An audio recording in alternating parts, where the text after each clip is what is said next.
You could do an entire program in design for health and wellness. It, I think Do there's you in all the do you curriculum. all do you do you all at all teach Scrum? Not I think some faculty might, but not as a mandate across platforms. In fact, it will be fabulous if we could invite you to do a Scrum workshop. I think Sure. that would be quite interesting. I was Yeah. also speaking to Surya Vanka, who does a lot of Scrum workshops around the world. But yeah, I mean, if you're keen, we'd be happy to have you. It's a lot of fun. I mean, it's a lot more fun in person rather than digitally. But Yeah. No, I think if Pearl Academy, if you can think about it, because it's as a process for designing, it's great. So if you can have people who are certified in Scrum coming out of the academy, Scrum masters, product owners, and if they're familiar with the system, um, if they've studied it as a certificate course, it'll be extremely valuable, I think, to the country and to the companies they would join. Um, yeah, it I think it's a game changer, that method of working. oh, it's actually quite exciting and quite productive, and I definitely feel this is something to think about. And Yeah, maybe one workshop with faculty first before we do it with students yeah, could be quite fun. So while I'm talking about students, just to let you know, we're all live now. We'll wait for another couple of minutes and for a couple more people to join. And then we can start. But for the audiences that have joined, thank you very much, everybody, and welcome you all to season 2, episode 3 of Design Lounge. I'm trying to keep track and not to forget the chronology of the episodes. But it's been a fabulous journey since last year, and I'm just glad that we keep getting audiences to come back to our sessions. And it's thanks to speakers like the both of you who are willing to give their time and effort and energy. So, thank you so very much, and it's an absolute pleasure and a lot of fun for all of us to kind of meet people like you and your amazing work and we get to work with you. So as soon as we hit, I'm thinking as soon as we hit like a 30, a good number, we should begin. But while we wait for the real meat of the conversation to begin, a couple of housekeeping things. So as everybody knows, Design Lounge is a collaboration between Pearl Academy and Association of Designers of India. Pearl Academy is a private design institute with fields in fashion and design, business, and media. And Association of Designers of India is a network connective of people in the design industry across the country. So very exciting to have both partners who've been together since last year now when it started. And I would like to also mention that Design Lounge as an initiative started between myself, Aditi Dhar, who heads Vikasna Design, and Amit Kishan Gulati, who is also the president of ADI Delhi. And very quickly to introduce myself, hi everybody, I am Srishti Bajaj. I'm the head of Department for Product Design at Pearl Academy, and I have two exciting speakers for all of you here today. And before I introduce them, please have a look at the Pearl Facebook page in case you drop out, if you have an issue with the connection. This is also going live there. And if you have any questions, suggestions, or recommendations, or you'd like to hear from interesting speakers that you think would be fun to have, please write to us at designloungeindia@gmail.com.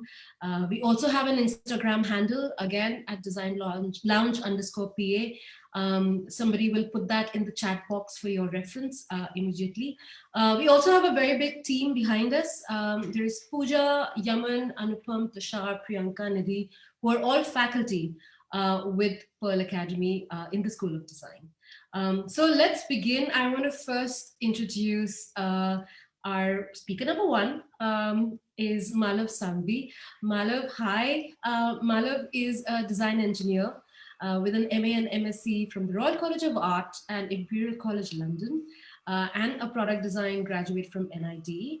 Malav is the founder of Creoto. I hope I've pronounced that correctly. Yeah. A connected health tech startup which focuses on developing adjustable prosthetics for amputees. And he has all of that to share with us today, so I'm not going to give everything away today just yet. He's also been a youth ambassador for Innovate UK and was listed in the Forbes list 30 under 30 in Europe and India at the same time. Malav, thank you so much for joining us here today. 30 under 30. I mean, what does that feel like, by the way? No, I think it's about getting recognition because of the kind of work, or if people like your work, right? So it's nice. It feels nice when we go and meet other people in different fields, also in the list, and especially how they have their own journey. And I think each and every one of us have a different story to say, right? So I think it was a proud moment, definitely. Yeah, when I read somebody's 30 under 30, I feel absolutely green with envy because I have no idea what I was doing when I was 30. So the fact that you figured it out already is an amazing I job. did no, to be honest, I didn't figure it out. It happens, right? Like when you passionately work for something. I didn't like. I don't know how I ended up over there. It came in seamlessly, I would say. Now But, I'm even more jealous when you say things like, oh, it happens seamlessly. I mean, but I would goodness. say, well, thank you so much for having me here, though. And I do look forward for today's dialogue. Thank you for being here. And with you, we have another iconic architect. I mean, it was very hard for me, Rahul, to kind of compress all your achievements and your organization's work in like a one short paragraph. But I'm going to try and sort of make some highlights here. Rahul is partner and principal architect at IMK Architects. It's a second generation architecture and urban design practice, which was founded in 1957 with the offices in Bombay and Mumbai, pardon me, Mumbai and Bangalore. IMK work includes iconic buildings like the Nehru Center in Mumbai, very famous, Taj Hotels in Delhi, Chennai, Symbiosis University Hospitals and Research Center, and the Auric Hall, Aurangabad, to name a few. I mean, if you go to IMK Architects website, guys, you will see projects across domains and their amazing, beautiful work. And Rahul, you yourself have a master's degree in urban planning from University of Michigan, Ann Arbor, and your focus is on social consciousness and urban ecological sensitivity. And of course, as all our guests here, amazing body of work, and you've been facilitated by IIA, which is the Indian Institute of Architects, and also been an Architect of the Year award by Times Network. So that's amazing. I mean, really, I really enjoyed looking through all the work that you've done. Rahul. Very, very welcome to Design Lab. Thank you for being Thank you. Thank you so much, Rishi. Thanks for having me here. But just to add a little bit to Malav's, so there's an age gap. I'm almost twice his age, and because my daughter just got 30 under 30 Forbes wow. in the Wow. US as an entrepreneur, and she's right there. She Congratulations. happens to be here. So that's the age gap between us. It's you and her. Me, 30 years ahead. What is age is a quality of mind, and if we think of the kind of work that IMP Architects does, I kind of feel like you've lived many lifetimes just in that body of work. So it's really really amazing to see, and I definitely agree when I read that you have a certain sensibility towards nature, and I think we see that in a lot of the work, and we're going to talk about some of that today. So let's get started really quickly. Before I introduce the subject to everybody, we're gonna have the first poll question for our audiences, just to get you all started and to whet your appetite for what's to come. Predika, let's have the first poll question. I'm gonna read it out. What factor is most important for wellness at the workplace? Is it natural light? Is it social interaction, ergonomics, flexi time, or a good cafeteria? I don't care about what's happening as long as I get my food, I'm good to go. So while we leave this question for 2 minutes with the audiences, um, before we began with the live session, we were talking about how complex this area of design and design for health and wellness is. And today we are living in a country where health and wellness is a huge issue. I mean, not just because of COVID, but because of either lack of access to good health and medical care, or just the lack of understanding and awareness of what good health and living a good life or a healthy life really means.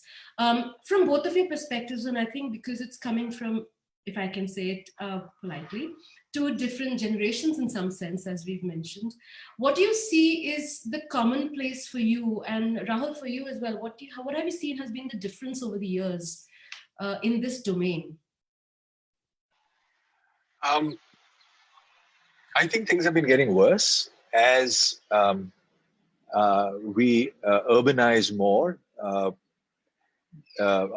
and more people move into cities, and not only to cities, but outside of cities, when very unplanned suburbs of cities. So things have been getting worse.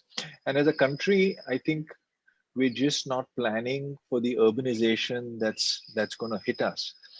Presently, only about 35% of our population lives in the cities, but in 2030, 70% is going to be living.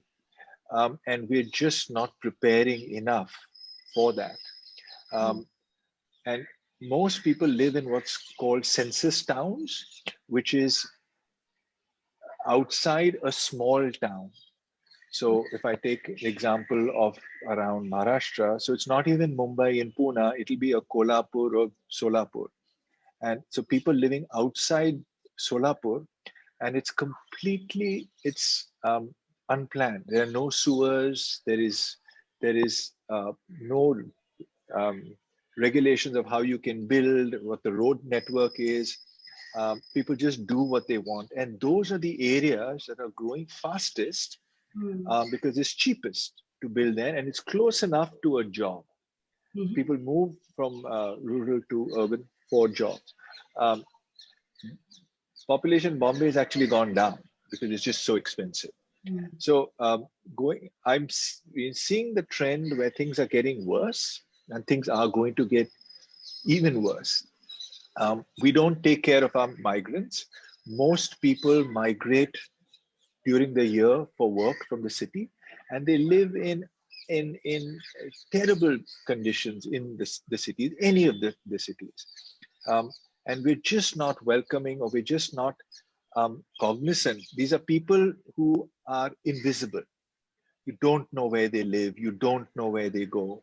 And it was only when we had the pandemic, and when we had millions and millions of people wanting to leave the city and then walking on the road, we realized the number. So there's 400 million people by some estimates who commute every year, who migrate every year. So it's an annual migration. So that chunk also just lives in terrible conditions. So these are all the things in terms of our health, which are so basic, that we are just not looking at. And dare I say, we are building new parliaments and central vistas and whatever else, and just not taking care of our own people.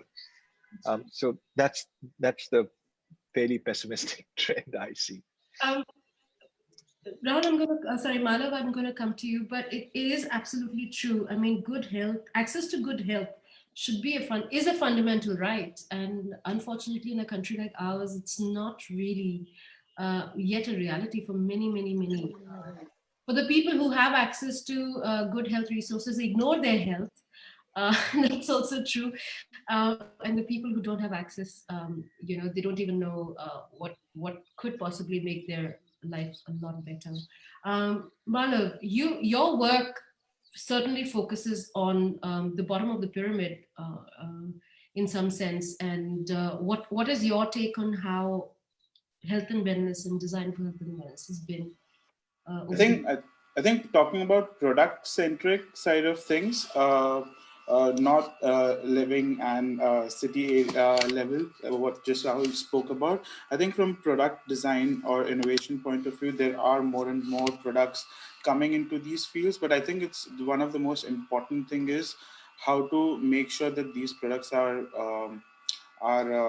affordable to everyone, or these services are affordable to everyone. So it's very important for us to work or design things which are affordable to grassroots or accessible to grassroots, as if we talk about the whole system. So it is slowly getting better. I would not say it's an exponential growth. New products do come in, new ideas do flow in, and there are and these are the things which pushes the boundary of innovation to the next level. So I think it's getting better slowly and slowly, speaking from what kind of products and services are coming, and trying to improve more and more people's, or impact more and more people's lives. So from product point of view, I think it's a slow growth towards a better output. I mean, it's interesting. Almost what you're saying suddenly reminded me of necessity is the mother of invention. If only everybody recognizes what the necessity is for today, not for tomorrow. So with that, let's have the answers to the poll question, Prerika. Let's see what people think about their workspaces and what they find to be very, very important things. Let's have the answers to the poll. There we go. Well, it's natural light. Seems to be the biggest choice. Social interaction, that should make you happy, Rahul. At least 30% is along there with you for natural light. Ergonomics, again, 27%. And flexi timing, this is interesting because I would always imagine that considering we're all working from home, people have enjoyed the idea of having the flexibility to stay at home and be with family and being able to manage both, but not quite true. For you guys, do you think you're surprised by this, or did you think you'll have a bigger swing one way or the other? Are you able to see the poll answers? Yeah. No, I think I would have expected this. Um, uh, Ergonomics getting such a high amount wasn't, well, I guess if you're not comfortable, but it's great that people recognize that natural light makes such a difference to their um, to the quality of their day. Yeah, it does. Certainly does. Malav? I think if I had an option, I would have gone for social interaction, definitely. But yeah, I think I was expecting social interaction to be the highest. Yeah, just I my think it's just opinion, the I output of guess. being in lockdown in Europe, Malav, for you. But they've social interaction, they've taken high, but cafeteria is very low. So if you want social interaction whilst you're working or in the cafe. So it's not. Yes, It's not. beware, employers beware. Um, yeah, that's an interesting observation. Yeah. There was one point in time, like I carry my tea to office, and it's very important for me to maintain my sanity through the workday. And I hardly eat out, but at one point in time, that's where all your social interactions happen. You would meet for lunch, you discuss over lunch, and that's where big ideas came from. Not anymore. Exactly. Not anymore, I would say. Yeah. Yeah, that's true. So, without further ado, let's move, Malav, to your presentation. I did have an opening question for you. I'm wondering if I should ask that now or later, or maybe now, if you don't mind. Yeah. Um, so, Malav, your work with Creoto focuses a lot on healthcare design and products. I was very curious. What was the genesis of that direction per se? Because as a designer, we tend to like to dabble in many, many different things. But what got you really interested and invested in healthcare design? I think I'll just switch on my presentation in a second, and I'll talk about it. But I think specifically looking at that particular question, it's about when you develop a new product and you put it out, or even when you're testing it out with users, and if it is a good product which helps them, I think the kind of satisfaction you see in their faces, or after loads and loads of years of using bad product, or that satisfaction and happiness is what pushes you to design for health, I would say. And that's where it all started. In fact, I'm going to talk about two products today. Two other ones, one of my projects, which is also Life Cradle, and again, it again started through my personal experiences and the feedback you get from the users, which is the most important. Um, Maybe I can start off with Yes, the presentation. absolutely. Please, let's get started. I want to remind our audiences here that there is a Q&A box in which you can start typing your questions, and we have a Q&A segment after we finish both the presenters sharing their presentation. So I'll take those questions up later, but please start typing away. Malav, over to you. Okay, let me show my screen. Wait, are you able to see my screen? Yes, yes, yes. Please go. Okay, so I think in 2015 at United Nations Summit in New York, world leaders came together to develop these 17 Sustainable Development Goals. I think most of you might have heard of it. That would transform our world for better. But the idea behind it was to plan an economic growth so that it accounts for social needs like education, health, social protection, and stuff like that. And I think today design plays a very important role, especially in fulfilling these two goals, which is goal number 3 that focuses on healthcare and well-being, and the other one, which is we can do it through a support of industry, innovation, and infrastructure in goal number 9. I think these ambitious goals got me thinking how we as designers and engineers can achieve these aims by innovating in this space. So my personal journey in designing products for social good started, I think, back in India when my cousin's daughter was kept in an incubator when she was born. Well, she is very much healthy and safe right now, but it was very crucial for her to be in an incubator because I guess we were from an area in India where these facilities were available, but this got me thinking what would have happened if she was born in a remote village in India or Africa? What were her chances of surviving? So I began to research, and I found out that approximately 2.8 million children die just within the first week of of their birth every year. I think India accounts for 26% of those, which is around 750,000 newborn deaths every year, which is 750,000, a huge number. So I think being a good observer and identifying problems around you is first step of being a designer. And it could be as simple as looking at people struggling or using your own personal experiences.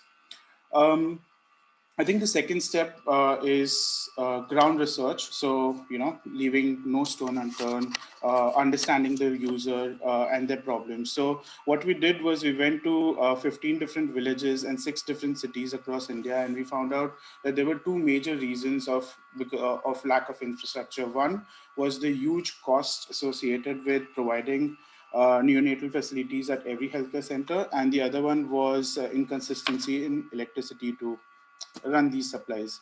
So from these findings, we came up with I came up with a product called Life Cradle, which is a low-cost baby incubator that provides the most basic functions for the child's survival in the first few critical days of its life, like warmth, clean environment, monitoring, etc.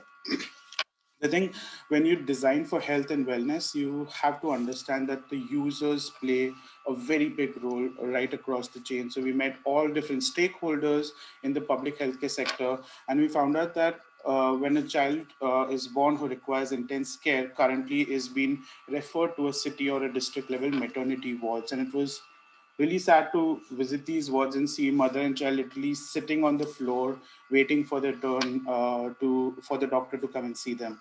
I think it gives you a practical understanding of what people need, but it also gives you the third and the most important element of social design thinking, which is empathy.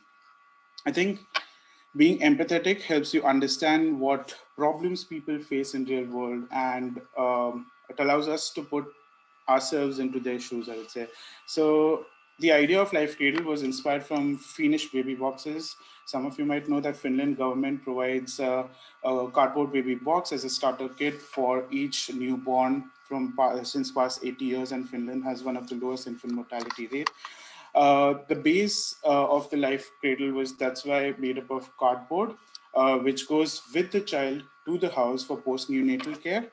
And it brings, I think, additional value to the family because most of them don't even have proper adequate living conditions. And when we spoke to different users about how they would use this cardboard after the incubation period, we got these amazing responses that it could be helpful for the child just by acting as a makeshift cot for next 6 to 8 weeks or 6 to 8 months, I would say, till the child can grow beyond that. I mean, it was just a piece of cardboard, you know. And I think we have to put people before profit. In today's time, I think even mainstream design education and industrial practices are moving towards user-centric approach rather than product-centric approach for innovation.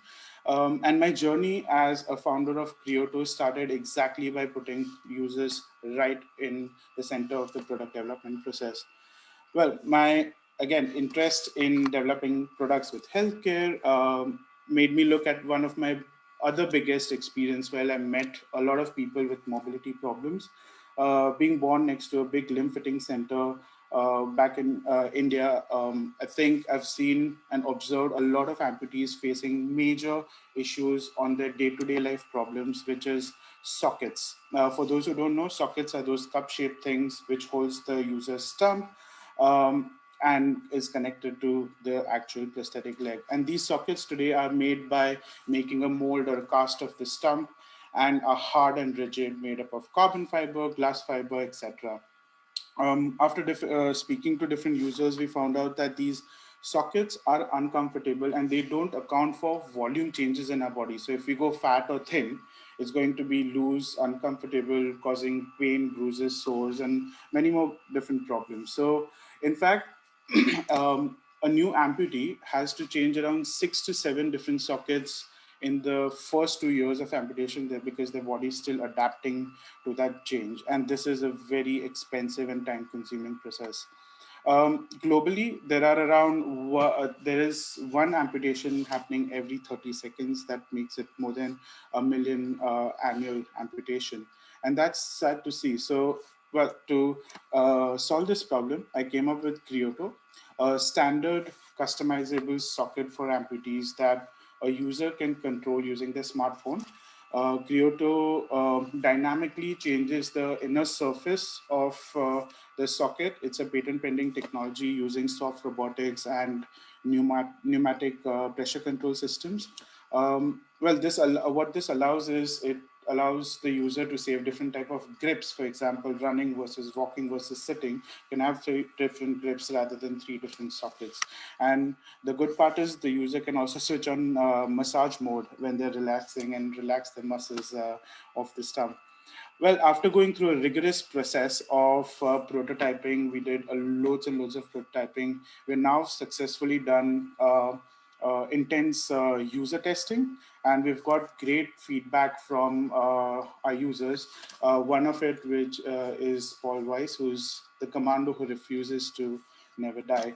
He lost his leg back in Afghanistan. But yeah, I think we got great feedback from him. And this is where I think the partnerships, the help from industry, the partnerships with corporations, different NGOs, and the existing infrastructure which is in place comes to your help. And we should definitely collaborate and take advantage of those. I think design also allows you to look at bigger picture, the whole system rather than just a product. So in our research, we found out that one of the biggest cause of amputation was diabetes, and one of the biggest impact it left was depression. So 60% of non-traumatic amputees are diabetic, and if not taken care of, they can lead to further amputation in the next 5 years. So our mobile app is not just about controlling the socket, but it's also about what additional value it can provide. It tracks users' different activities, heart rate, helps them with their mental health connection, and a lot of different things. It's basically like a fitness app for an amputee. It also pressure maps the stump because we can collect data on a regular basis, giving them a remote, easy remote treatment, like a fast, better treatment, I would say. Um, well, looking at the future, there, I think design for wellness can take different directions. Most of us are comfortable looking or using different technologies that can solve our day-to-day life problems. The idea of Internet of Things is taking hold on. The likelihood um, that we'll be using all these products on a regular basis. Like in this case, Kyoto is using smart prosthetics. I think everything will be connected to a network, and well, it's already doing that and collecting data, analyzing how we use them, and stuff like that. So I think this test sets the stage for machine learning and artificial intelligence to become even more prominent. But well, I would say, will this affect us as designers? I would say being a designer means you have to use skill sets like empathy, creativity, spotting, understanding users or people's problems and their needs, and trying to bring a solution. So I think humans and machines will increasingly work together, but machines will take up more repetitive tasks, while designers and engineers like us would curate this whole process of development. Um, so for now, well, I'm super optimistic about the future, and being a part of this new crop of designer and coming from different backgrounds, I feel we are connected enough to that common social goal that we will use design to change the world we want to live in for better. So let's keep designing the future we want to live in. Thank you so much. Thank you, Malav. That is extremely inspiring. And I love the idea that you are so optimistic. Yeah, they're still there. You're so I'll optimistic stop sharing. Yeah.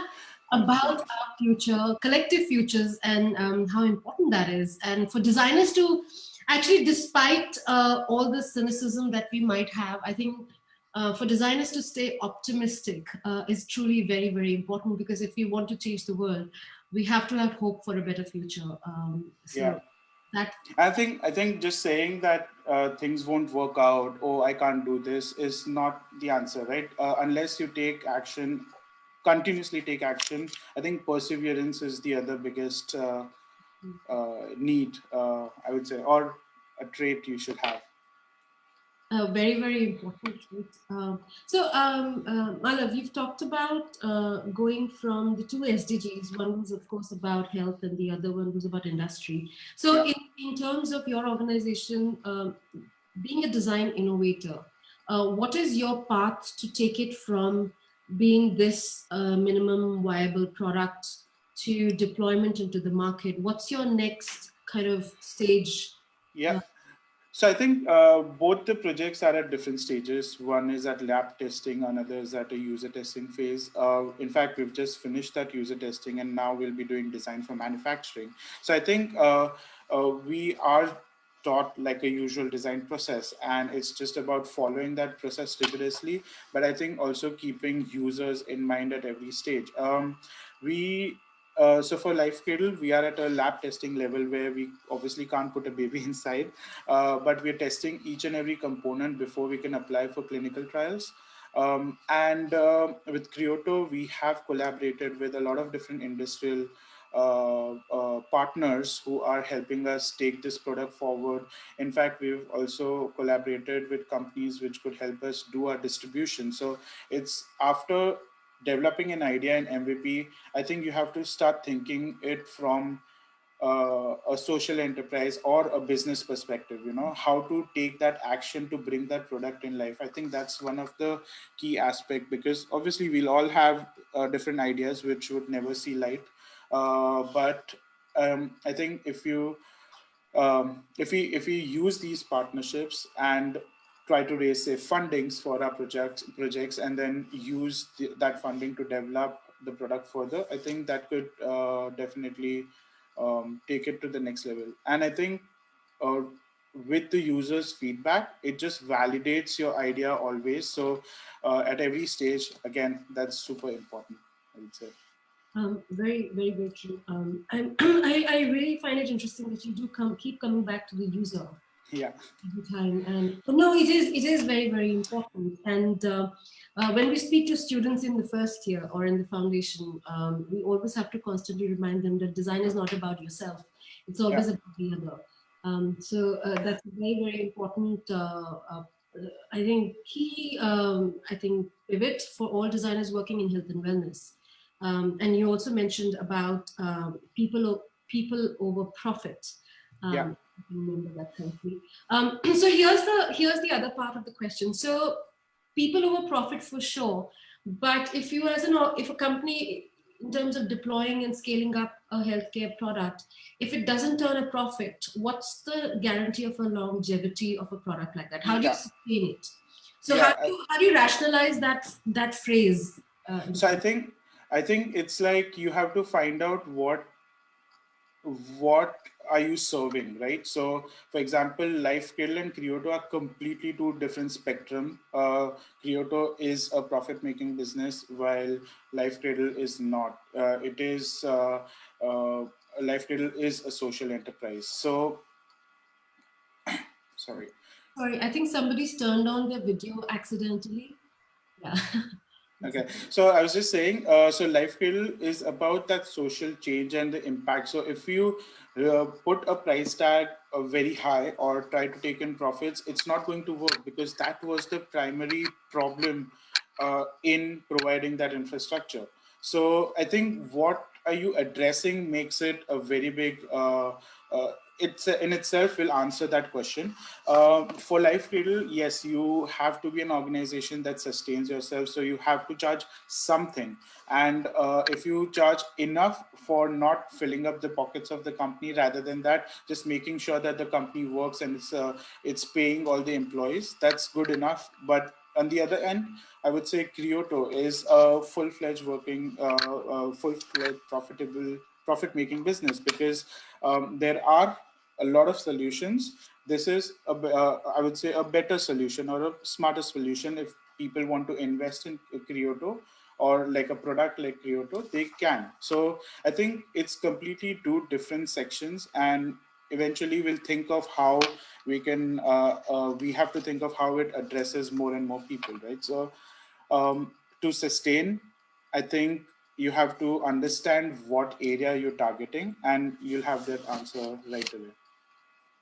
That's very, very interesting because this is something that I think as designers, because at the end of the day, we're not artists, we're not non-profit organizations, we're not non-government organizations in some sense. So to be able to design with the sustainability, not just ecological sustainability, but economic sustainability is very important for long-term deployment of anything. More so in terms of products because it needs to keep coming back and reaching more and more people. So for anybody working in health and wellness, I think this is a very, very important, crucial point to remember that you may have a great idea and an amazing design, but if it is not able to reach the audience you're intending it for, then it's not a complete design, at least in my mind. I'm going to very quickly pivot. May I ask a question? Absolutely.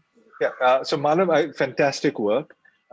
So your company is more an entrepreneurial company, right? So you don't have a client who's paying for this. Normal design firms would have a studio and then a client wants a solution, but in this case, you're an entrepreneur as Yeah. well, Yes. and Yes. you're So funding the process. yes. So So that's a we have. that's a very bold. That's a very different model of working from most designers. Yeah, so it's not a design agency where we're serving clients, but it's more about running your own project. So we've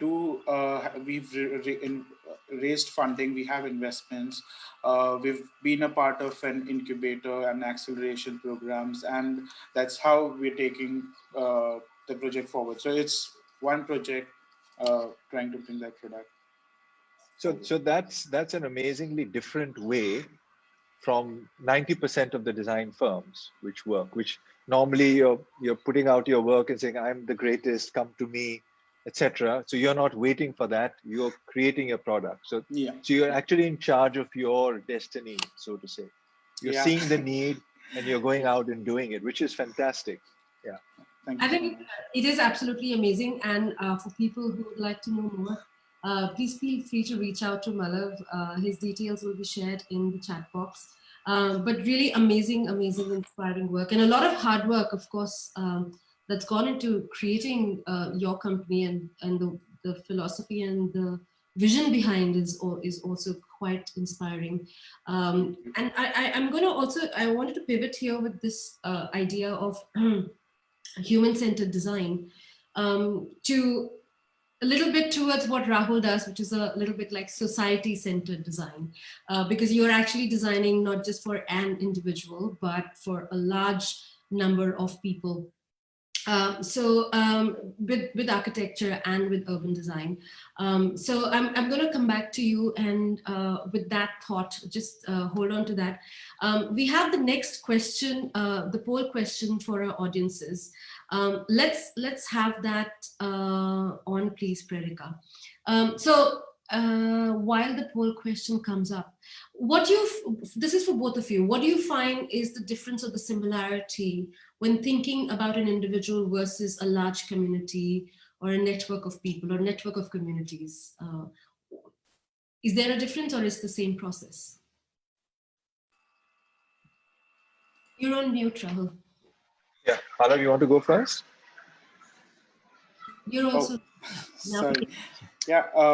Can you repeat the question? My question is that as a product designer, you're creating an object, which is Yeah, for, yeah. and as an architect or an urban planner designer, you're creating for entire communities and societies. So there is something called human-centered design, and Yeah. there is something called society-centered design. So I'm trying to understand, for our audiences, students and faculty, as a process, do you find the design process remains the same, or do you think there are huge differences between when you're designing for an individual versus when you're designing for a I large? think Yeah, I think the basic process, the underlying process is the same, but then there are in individual section or the part of the product development process, the things or the way you approach them is quite different. So, like you again using the same example. Life Cradle was a community-driven project, while Kyoto is an individualistic project. So I think addressing those two different sections, they have different processes in place, but using the same underlying design process where you do research, ideation, problem finding, solution, etc. So yeah, I think that's the main difference. Rahul, for you? I think it's the same. It's just that when you're designing for an individual, you're getting to talk to that person, and you know little more deeply through your discussions what they want, and you'd be more specific about it. And when you're designing for a larger group, you may or may not get. So you may talk to a sample, and then you're extrapolating from the sample of what is actually needed, and you're really putting a lot more of yourself and your ideas and thoughts out there. You're doing that for both, but for the individual, you and you it's also the feedback mechanism which for the individual you iterate talking with the person. So iterations are faster and specific, whereas for the larger group, you're not really talking to everybody, you're talking to a sample size, and your iterations could go wrong in a way. There's a little more guesswork there. Interesting. So a question, poll question also kind of pertains to the strategy one might use in designing solutions for health and wellness. So there is systems design. I think the question is for what would you guys use as designers? This is for our audiences.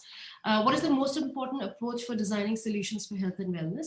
System design, user research, aesthetics, functionality, or user testing. I mean, it could, for each of the individual answers, it could mean one or the other, depending on the product or the kind of work that you do. Predika, do we have any answers yet? Because we opened the poll a while back. Let's have a look. User research. Aren't you happy? Yeah, Malav? I'm also happy. Oh, aesthetics get 0%. We've given aesthetics a bad name, do you think? This is why I we think the see design bad has. buildings and bad looking vistas, as Rahul mentioned earlier. Yeah, Malav, you were saying. No, I was saying, I think the design perspective in design has changed, right? Like back in 2004, 5, probably everyone would be talking about, oh, if I'm a product designer, I'll do a nice sketch and try to make a product beautiful. But I think I'm so happy to see that, people are moving towards, I would say, functionality or user base or like meaningful design, I would say. So yeah, I'm like super happy to see that. Um, I think Rahul, considering what you Oh, said so before, no, so I think aesthetics is important because I'm an Apple. We use Macs and Apple, and my son would really give me a lot of flack about it because he's a scientist. He's a comp sci major, and so finally at the airport, I decided to pick up a Samsung phone and saying, can I buy this? And I picked it up and I saw it and I saw the icons, etc. I said, nah, I can't buy this. I can't live with this aesthetics. So yeah, it's aesthetics. If the phone didn't work, etc., it's bad. So it needs to be functional, but the emotive thing of aesthetics is crucial and important, and that's the final kind of cherry in the cake that separates the great designers from the good. the delight So of the delight the that delight, yeah, what's the also emotive interesting, part of it. before we move on from this question, is that what I've seen is, and this is walking sticks, right? If you think back to the generic walking sticks that used to be available, and the ones you get now, I mean, I've seen one with decals that are burning fire and really fancy colors, and I do feel that even if you're designing health and wellness, aesthetics can really build confidence. It can make you It feel does. included. It can make you feel absolutely part of the normal world. Uh, I think, the health design doesn't need to be ugly, right? yeah, I think it's totally important in even designing products. I'm not saying that it's completely not, but the idea should come with function part, and that's like what Rahul nicely framed it. It's the cherry on the top. But I think, say for example, Creator, while designing prosthetic legs, if you're so especially in different cultures like in India, China, and Africa, if you showcase your prosthetic leg, you are looked upon as a different person. So what people do is they use these cosmetic aesthetic legs to hide that problem, and I think that's where it also brings a completely, opens up a completely different field where aesthetic is becoming a useful functional aspect of the product. I think we tricked our audiences a little bit because they could only make one. So maybe if we We set should do the same poll again and we'll get different answers. I'm just kidding. I think aesthetics is also part of the environment we live in, and that brings me to Rahul, your work and your presentation. I was reading somewhere in one of the articles that somebody had interviewed you, and I remember you mentioned that you kind of brought up hills in Kumau, and that really influenced your attachment to nature and how it influences your work. How did that come about? How do you what does harmony with nature work with you? And I remember because this is a term you had used when I was researching about you. What does harmony with nature mean? Is this something? So architects, when we build, we disturb nature, right? So um, uh, we were doing a resort in 2003 in Kurg, and it was this beautiful coffee plantation that I went to. And the unfortunate part is when an architect reaches the site, and can be a gorgeous, gorgeous site, which this was, with beautiful trees and cardamoms in the valley and coffee plants all over. Um, we know a bulldozer is not very far behind an architect, right? So how much that bulldozer is going to be used, what it's going to do to that site, and so how much and how many can we make the building so that they become a part of nature rather than try to dominate nature. So that in that sense, kind of become a part of. So in our work now, we've been trying to be moving more and more towards being nature like and minimalism, just trying to find out what is the essence of the work. What do people really want over here? How are we going to impact their lives, and how can we do it in the most minimal way, so that we're part of nature, which we feel people really want as well. So I studied in Sherwood, in Nainital, and I was either walking in the forest or looking out of the classroom. I was not paying attention. My goal was to get 50% marks so that I'll go to the next We have class. students And here, Rahul. We have students here. and I just wanted to walk in the forest and be in the forest all the time. Any time I had, I was outside. I had the chance of studying there. So it's really that love for nature that I bring to all my work. And being an architect, as you say, we literally disrupt nature a lot. So we know we can, by design, give back that much more. That's a beautiful thought, and definitely something that is the need of our time, because we started this conversation you describing the squalor in which half the population of this country lives in, poor living conditions, and we are forcing ourselves into urban metros and are much further away from nature. So Rahul, if we can have your presentation now. I know that you're going to talk about the relationship between nature and health as well. So for everybody, I think he dropped out. Oh, no, I'm sharing my screen. For our audiences, this has been already a fantastic conversation with our speakers. Please keep asking your questions. We will take them up after Rahul's presentation.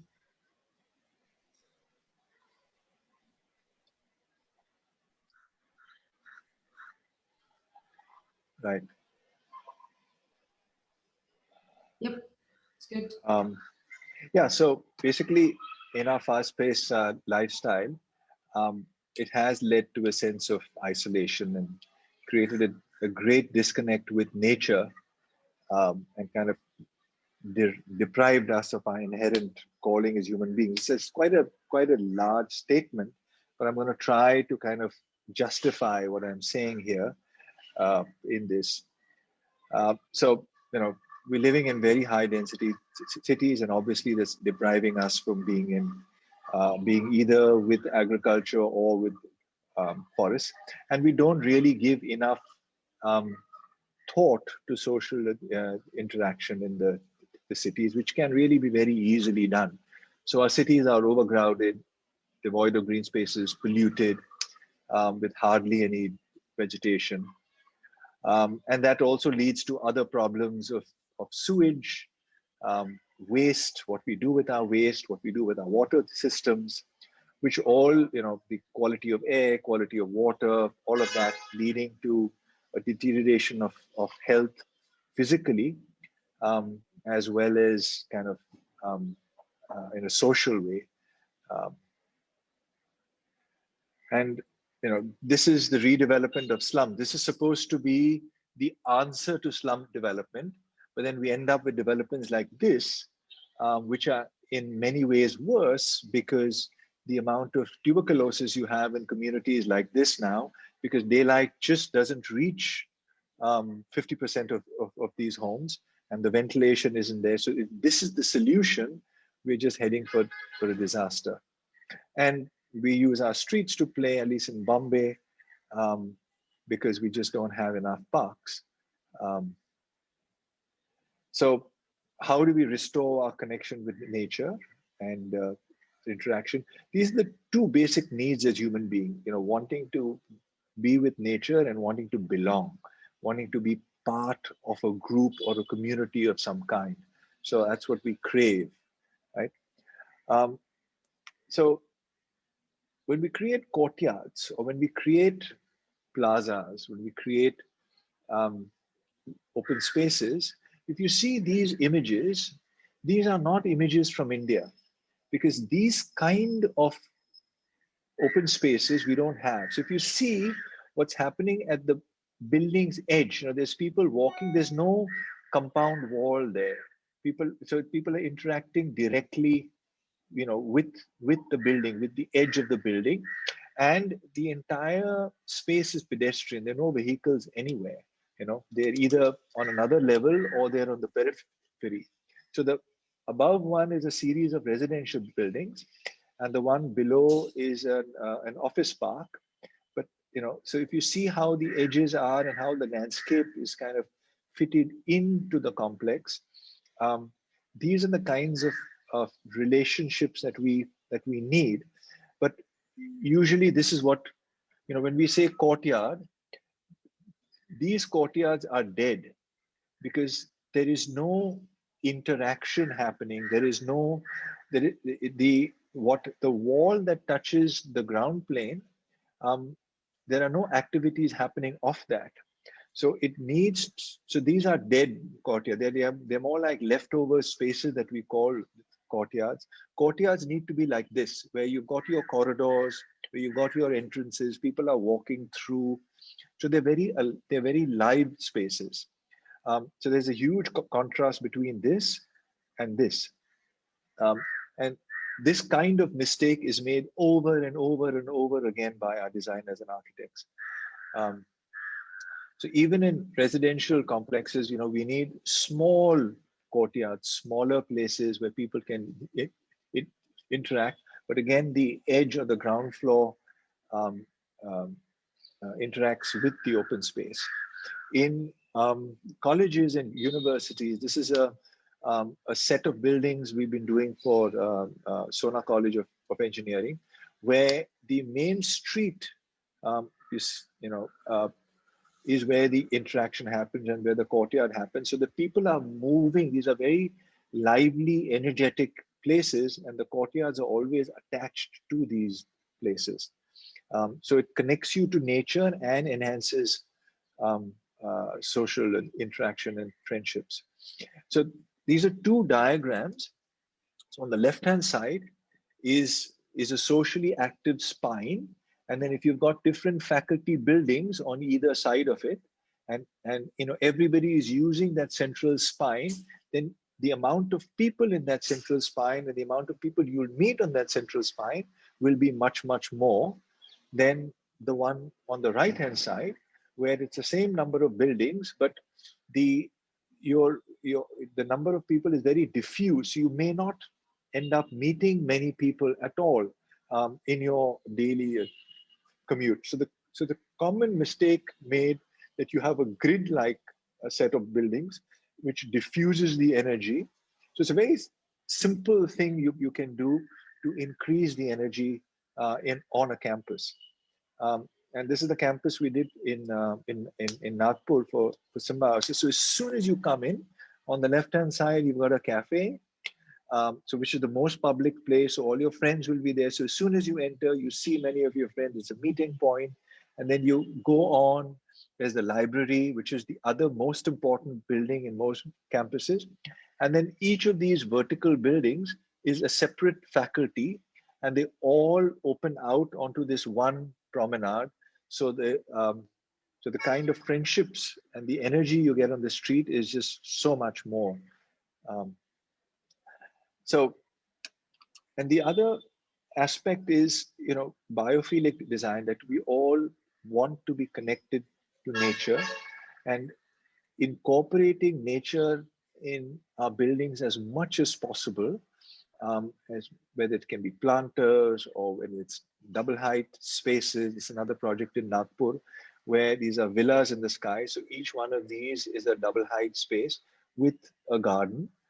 Um, and then the terrace as well is landscape, and that really also helps with minimizing the heat gain.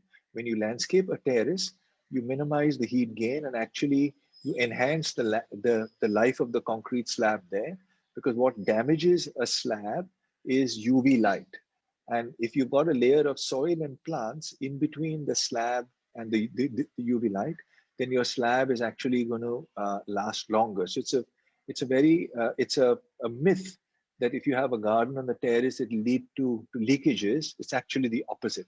It prevents leakages because UV is where the problem is. There's a hospital we are doing for DY Patil in Pune. So again, you come into a very calm space filled with nature, and when you so that and we use that as a defining element to kind of circulate around and to get around the hospital. Um, this is just recently completed building in Ahmedabad. No, sorry, this is not in Ahmedabad. This is in, the title is wrong. It's in Aurangabad. So there's a lot of daylight over here. So in plan, it's a simple U-shaped building, but there's a lot of daylight because there's a polycarbonate sheets on top and glass on the north side. So there's a lot of daylight, and then these terraces are social spaces where people from the offices can come out and have a cup of coffee, socialize, etc. So I think in the poll, which we were talking about daylight and interaction, this one probably ticks both those top uses. And there are other ways for us to incorporate nature into the city and this is a growing trend worldwide now, by having rooftop farming. Um, if we look at urban design and what are the principles of urban design, how do we deal with bringing nature in, and what really are the principles? The most crucial principle is density. Um, all our problems of health really started when we stopped being tribal people who moved around in the forest or grassland, and when we settled. As soon as we settled in one place, um, didn't move, um, disease really took root. So that was the genesis. This farming, we see farming as a very healthy thing, but actually for humankind, it was one of the worst health things ever. All our diseases start from settling and becoming farmers. And from that, we've kind of been growing larger and larger and larger. And we tend to believe we can have any density, but we can't. Um, Already, Mumbai is kind of bursting. And at 32,000 people per square kilometer, totally unsustainable density. Um, 10,000, I would say, is the upper limit we should have. Um, and if you look at slums, this actually goes to 200,000 people per square kilometer. The densities in slums is just at another level. Um, so how do we? What would be the ideal for us? So the ideal is, these six kind of principles we've come up with: city and country fingers, and I'll explain all of them. Having an urban rural transect, so you have a variety of spaces within the city.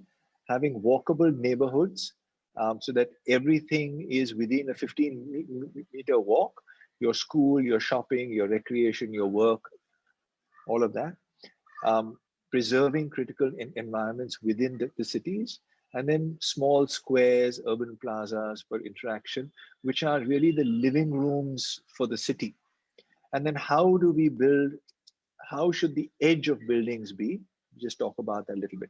So this is a diagram that Christopher Alexander, one of my mentors, came up with in his very, very seminal book, The Pattern Language. And he talks about the city and country fingers, wherein the the city should not be more than 1.5 kilometers wide, and it can be this network. And if it's linear, because all our transportation, etc., is linear, those are the most efficient ways for us to to move. So this system can actually work extremely well. Um, and along with this, um, if we had a transect where in the center of the 1.5 kilometers, you've got the tallest high density buildings, and then it kind of tapers down the FAR or the FSI, or how much you can build on each plot reduces.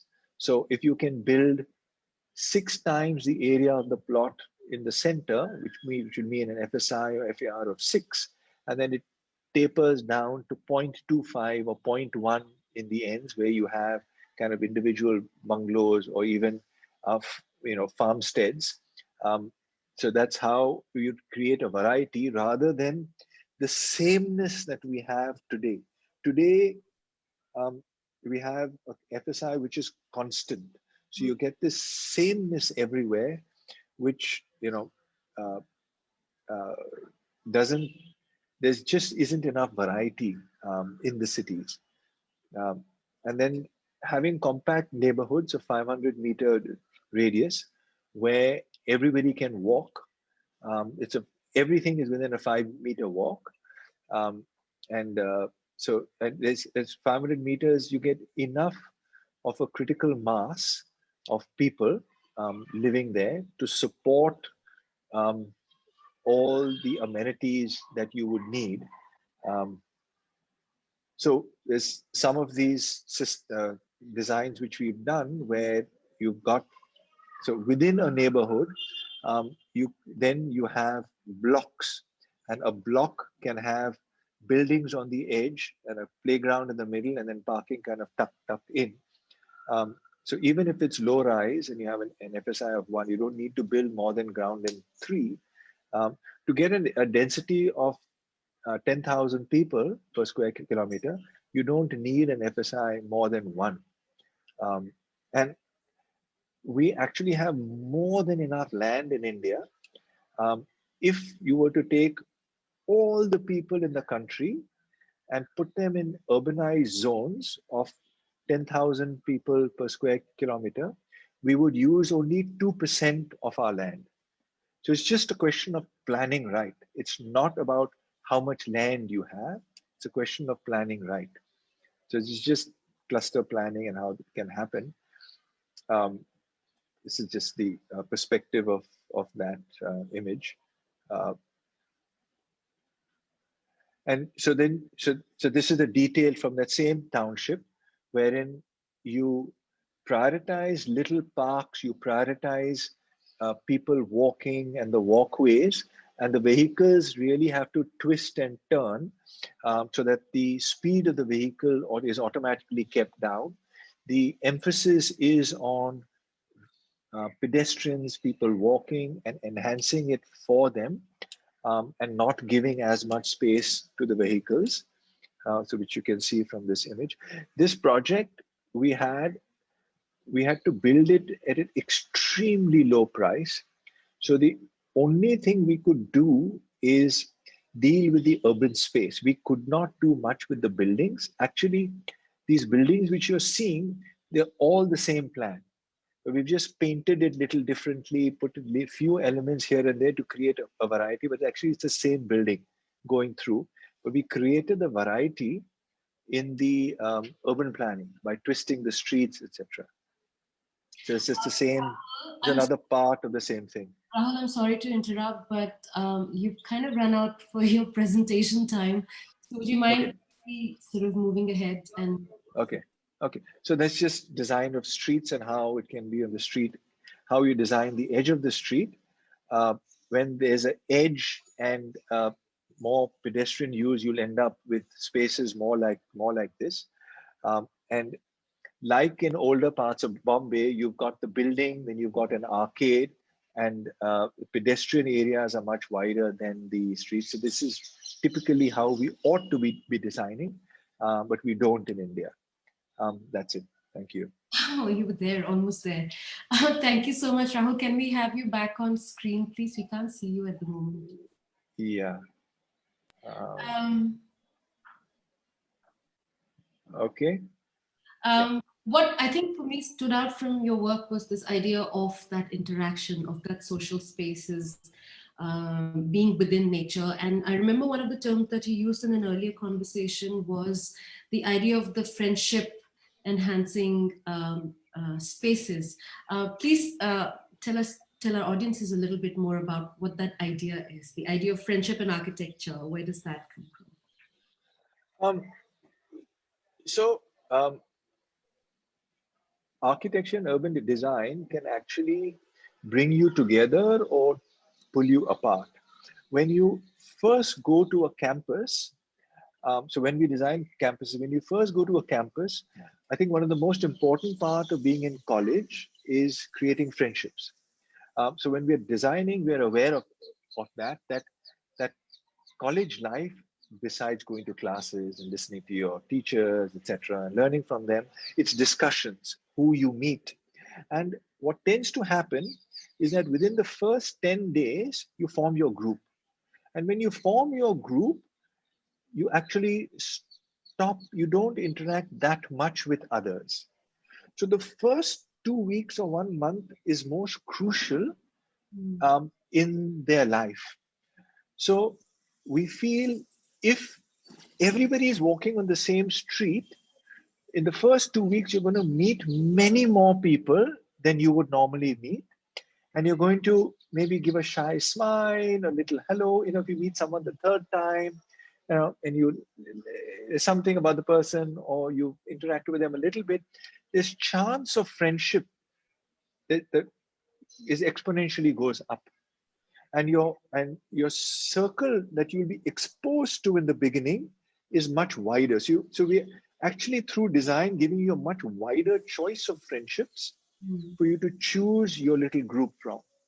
So it's, I think, one of the most important things for architects to actually, urban planners to actually do. But if you go and analyze campuses, and I've been to many campuses, even in the US, my son was at Tufts, and I was criticizing his campus left, right, and I went and met his dean. I said, "What are you guys doing?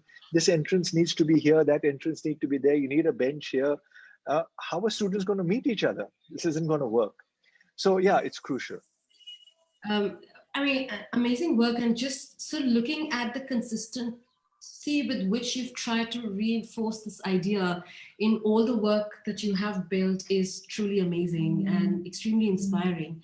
I think what one of the takeaways that students can have from this is that you need to sort of stick to your guns at some point, and make sure that your work remains consistent and embodies the philosophies you believe in, and how important that is, because based on clients, sometimes we can be flexible and we tend to compromise. How do you deal with clients, Rahul, who are hard nosed about the way they like their things to be, rather than your vision or approach to it?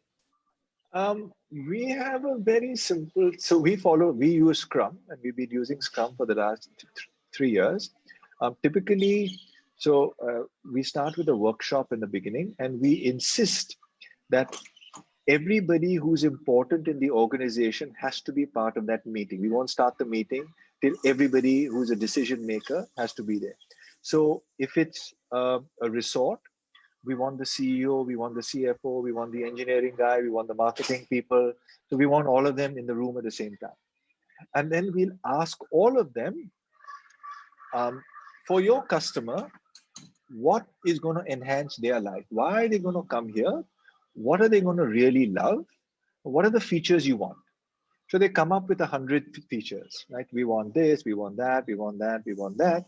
And that really helps to have everybody in the room, because the CEO then can't dominate the conversation, right? So we're wanting to use the intelligence of the whole group.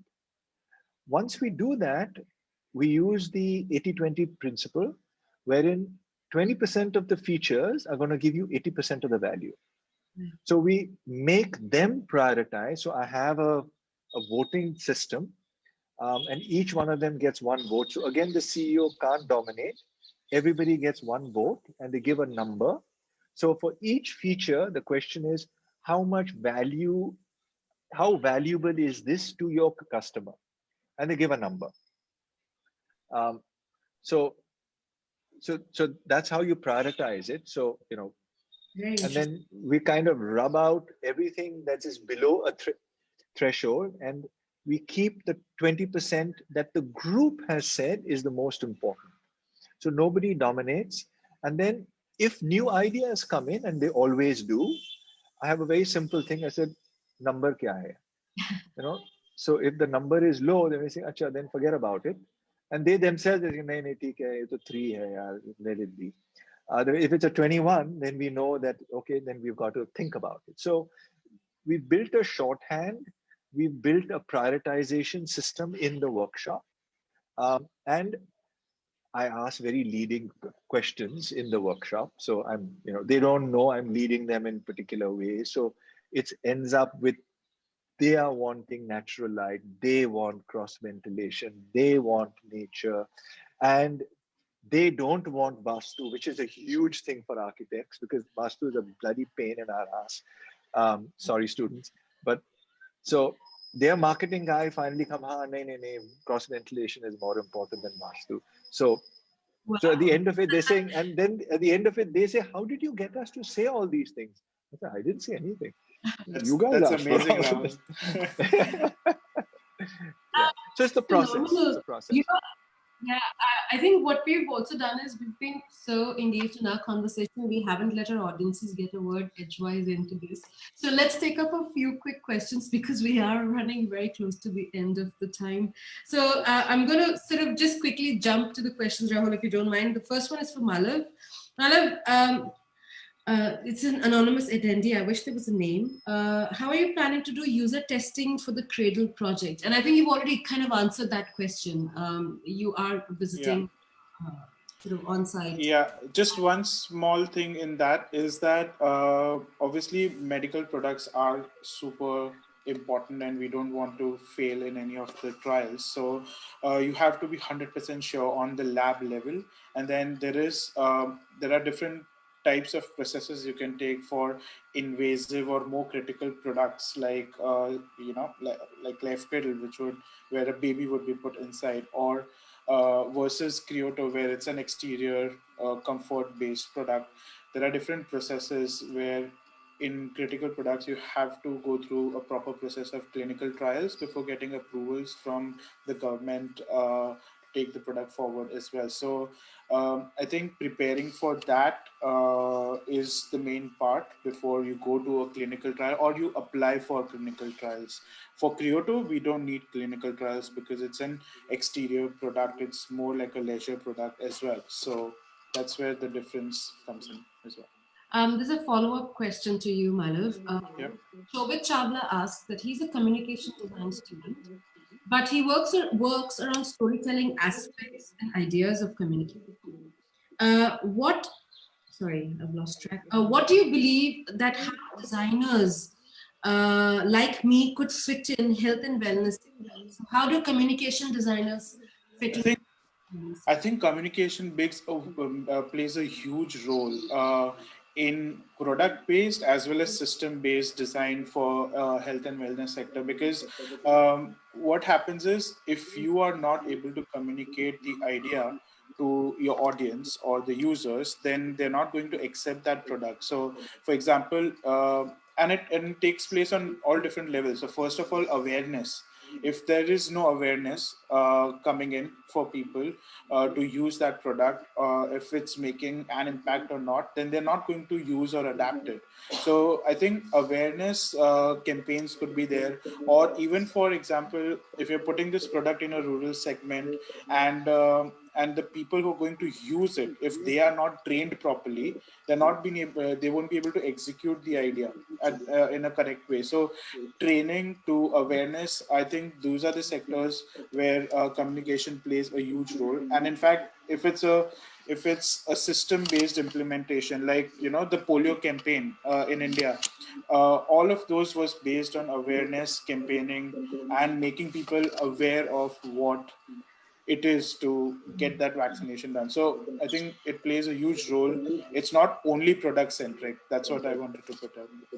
In fact, Malav, because you are doing integrated technology, right? You are working with apps as well, part of creative. Yeah, Somebody who does web design, exactly. app design, from communication.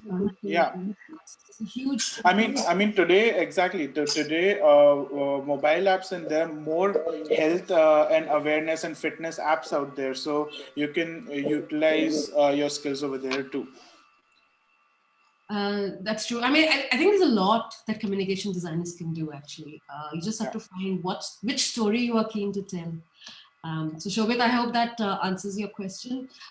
There's another anonymous attendee for you, Rahul. What type of communal spaces in a city can you suggest to combat the ongoing problem of mental health? We mostly just see wellness resorts, but how can we come up with different solutions? Wow, I have no idea. Um, for mental health, um, I think the simple answer is um, just more open spaces within cities which are large enough and calm enough that we can probably just stroll in, bigger gardens, better designed gardens where we can be quiet, and connect with nature and earth and kind of ground ourselves better. I think that would be tremendous for our fast-paced lives and to kind of calm us down. Um, yeah, if you're talking about the calm side, if someone is depressed, then I don't know about. We've never grappled with that as architects, but I think being in socially active spaces would kind of energize you better. If your daily commute is a walk and you're walking by friends, that would probably give you joy, um, because it would force you to meet people and be out. That's what I can think of. It's Um, a very interesting question, and it also sort of it makes me wonder, where does a designer draw the line? I mean, can you solve all problems through design, or there are some cases where you should say that no, it's not design. You have to seek help, professional help, and don't expect design to be able to resolve some of these things. Either of you, where do you think the line is, or where should one designers even draw the line, or is this important enough to draw a line?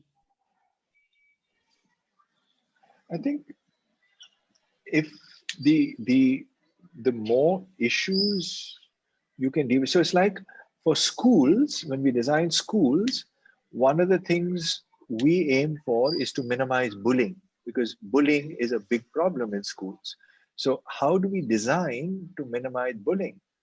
And so that's a question we have. How do you design to increase the attention span? So but you are looking at fundamental issues, societal issues, and grappling with it to see, are there answers? And maybe you won't have an answer in this project, but if it's there as a repertoire of questions you're grappling with, maybe it'll come up sometime later. So, and maybe it leads you to observe much more your environment so that you're picking up cues from it for the next time. So yeah, so I won't draw the line anyway. Oh, fair enough, fair enough. Malav, for you, is there a line, or does it No, need? it doesn't need to be, right. Like you can like open up everything and anything to that, and like try to design something completely out of the box. Maybe the answer lies there. Eventually, you would be pivoting to address the users back again. So the solution will come automatically through that. So I don't think so need of designing any lines. We have another question for you, Rahul, from a gentleman called Rahul. Sorry, Manish Sharma. He asks, what can be done to improve existing cities? New places can be planned and developed properly, but how do we go about working with the cities we already have? Is that even possible now, given the amount of demolition it might require? No, it's definitely possible, but it's really okay. This is where we draw the line. Um, it's not in it. It's in the realm of design later, but it's really in the democratic process which we have today. Today, the way our cities are run, citizens don't have a say. So this is, I've written about this and I've spoken about this quite a lot, that we need to change the way our cities are governed, probably more the way London is in with the way the boroughs work, and citizens have a great say in what happens in the borough and how and the borough has a budget of its own. So we need our neighborhoods. So and and there are 1,500 cities now in the world where 30 to 40% of the city's budget is decided by the neighborhood. So the neighborhood decides what needs to be done as a whole, and those are the projects that are taken up in the neighborhood. Presently, we've got a municipal commissioner or someone, or in Delhi's case, a lieutenant governor sitting somewhere who really doesn't know what's going on, everywhere. So till we don't get proper democracy in our cities. I mean, we have democracy in our villages with the Panchayat Raj, right? So we need the Panchayat Raj really to come into the cities and break things into smaller. So each Bombay has wards. Wards are too big. Each ward needs to be broken up into 10 neighborhoods, and then a budget developed, projects developed, so that this is a bottom-up process to slowly begin to change things. And these are small interventions.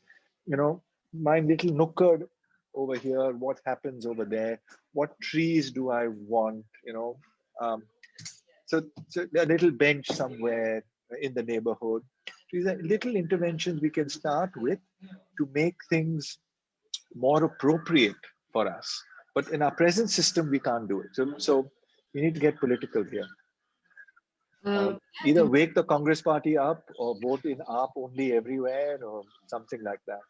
Democracy at your doorstep is what is needed. It's interesting because in the UK, I know for a fact that the Design Council, which is again, although it's a government-run funded institution, but Design Council actually designs local democracies. So they've actually worked with politicians to design better systems of voting, better systems of accessibility for people in the boroughs. It's a very, very interesting project. So anybody who's interested, guys, go to Design Council UK and you will find designing politics as one interesting segment that you can look into.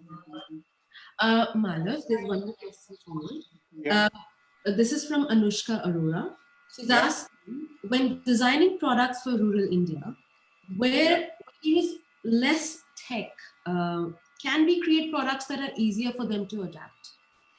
So I guess what she's Yes, really I mean, in villages, low tech. How do you go about yeah, it? I think that's your design statement, right? That's the problem you have to eventually solve, right? So keeping that's a constraint while you design. So when you design for them, we didn't just come up with cardboard, for instance, right? So it was a whole design process which led us to selecting that material as a product which could be easily available, sustainable, biodegradable, not creating much waste and stuff like that. So I think it's not that difficult, to be honest, but keeping that constraint in mind, you can always, I would say, branch out your product into that direction. Like, for example, Kyoto requires a lot of tech, but I think someone was mentioning as well, if it's possible to make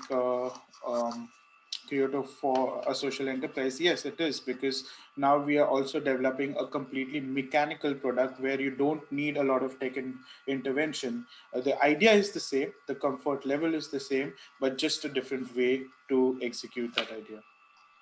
It's very interesting that for your work, you're relying very heavily on, not very heavily, but intensively on technology. And the conversation we've had with Rahul is about leaving technology behind and moving into the lap of nature within your neighborhoods and your homes. So I guess that kind of push and pull is always very interesting in design, and how both technology and nature can help you in health. is an important, I think, juxtaposition for students to take away.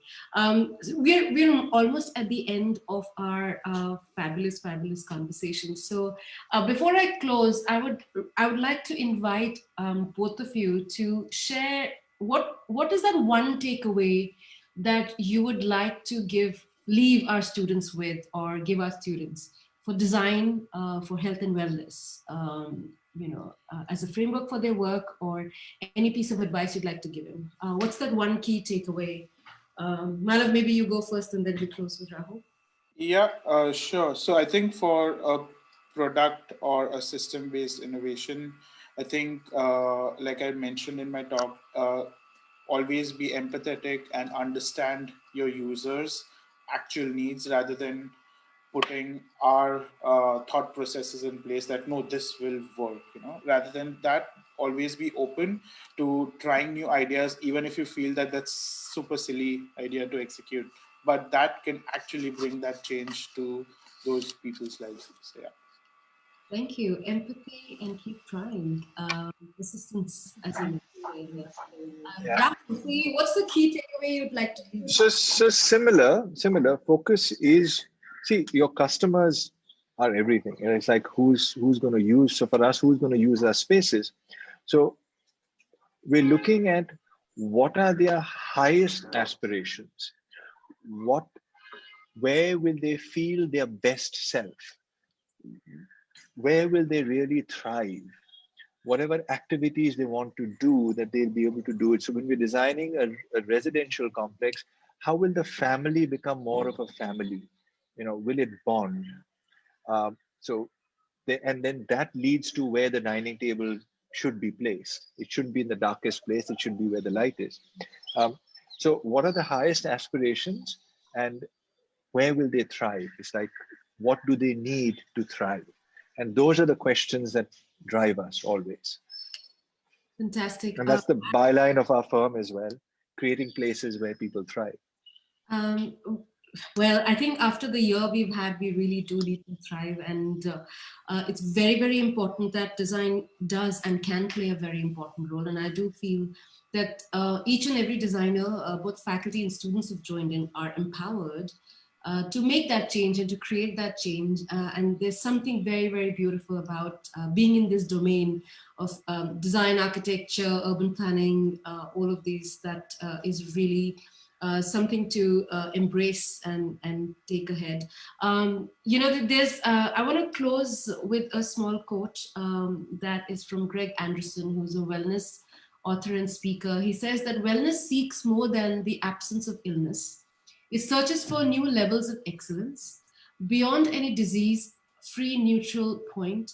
Wellness dictates its efforts to our total well-being in body, mind, and spirit. And I think what we've seen with both your work, guys, it really is truly embodying the body, the mind, and the spirit. So thank you, both of you, for your time, for coming here and sharing with us your thoughts. I think it's been such fun talking with all of you, chatting with both of you.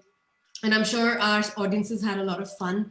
And I want to thank our audiences as well. Thank you for tuning in once again to Design Lounge. And just a reminder, please follow up on the Instagram Design Lounge page. There we go. I would like to quickly also thank the students who have supported us in putting Design Lounge together. There's Harbina Kaur, Chabi Bajaj, Pragya Mittal, Diksha Gupta, and Purnima Gupta. All the faculty I've already mentioned, so I'm not giving them more room. But thank you, both of you, for coming in. And that is a wrap on episode 3 of the second season of Design Lounge, Health and Wellness. Thank you very much. Thank you, everybody. Thank Bye. you. Have a good Bye-bye. Thank you, Shrishti. Thank you Thank you. very much.